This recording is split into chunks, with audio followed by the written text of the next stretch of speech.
The Atlantic is reporting that a growing number of cities are enacting curfews and loitering bans on unaccompanied teenagers.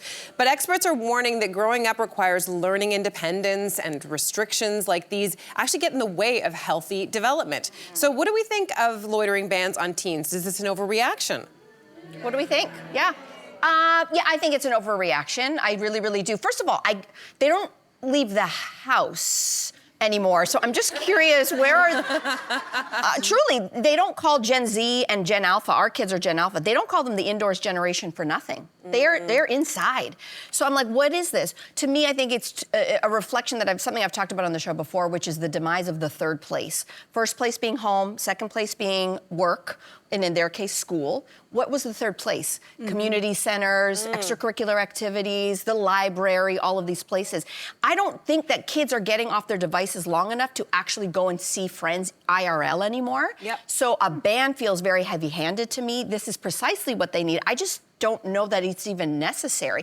We should be telling them it's banned to stay home. You need to get out. I think that reverse needs to happen.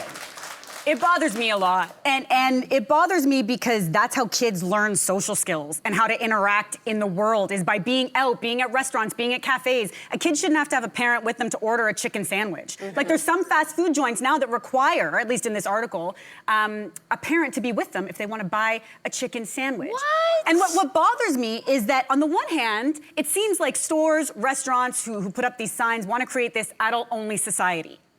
But out the other side of their mouth, everyone says, well, these teens have no manners today. These teens don't know how to interact in the world. Well, you don't learn how to interact in the world if you don't have practice. Okay, oh yes, agreed. But don't you wonder how we got to that place, right? Like, in my memory, and this might be informed a lot by movies and television, but kids were at, like, they had specifically kids' spaces. Like, there were the diners, there was the arcades, exactly. The roller rink. The roller rink, oh my gosh. There every week. Right? Yeah. So the mall food court. All those places, like, they were known, the movie theater, all these places were kids-specific places in many cases. So what happened in the meantime that you get to the place where, to me, has behavior changed, or has our tolerance for bad behavior changed? I think the behavior's changed, and I have a friend who owns a business. He owns two businesses, one in this city and one in another city that I don't want to put him on blast. But it's a high-end perfume shop. Like, the cheapest perfume in his store is probably $250. And there was one time I was visiting him, and I noticed it was an onslaught of teenage boys, like maybe like good 8 to 10 of them. And I'm like, what are these kids doing in here? He's like, oh, this is a regular occurrence. He goes, it's worse in my other location because it's closer to a high school. He's like, I think it's popular on TikTok for these kids to like this high-end cologne, so they come in.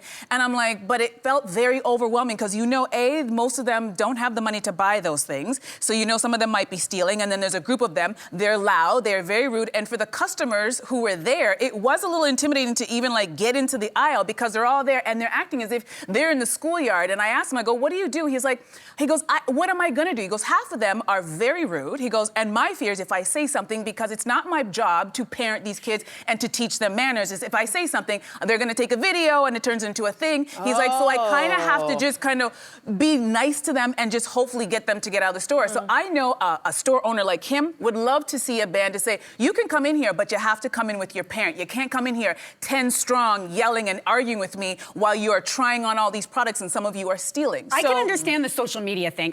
The idea that as a shop owner, someone would pull out a video and record me, that would bother me for sure. And that's what these kids do. But the idea that, like, I'm not going to talk to these kids, it's not my responsibility to teach them, that bothers me, because I think it used to be a communal effort. No. Yes, parents today don't want you talking to their kids. It used to be a communal. It's not like it used to be. No, I would love if my kid was acting up in a store, I would be totally fine with the shopkeeper saying you can't behave like that, because now it's become the sole entire responsibility of a parent to teach kids how to be in the world, and that used to be communal. If I'm the store owner and I see you with your kid and your kid's misbehaving, why do I have to say something? It's your child. It's your shop. No, but this is your minor that you are in charge of. Right. This I is just not think an it's adult. a collective.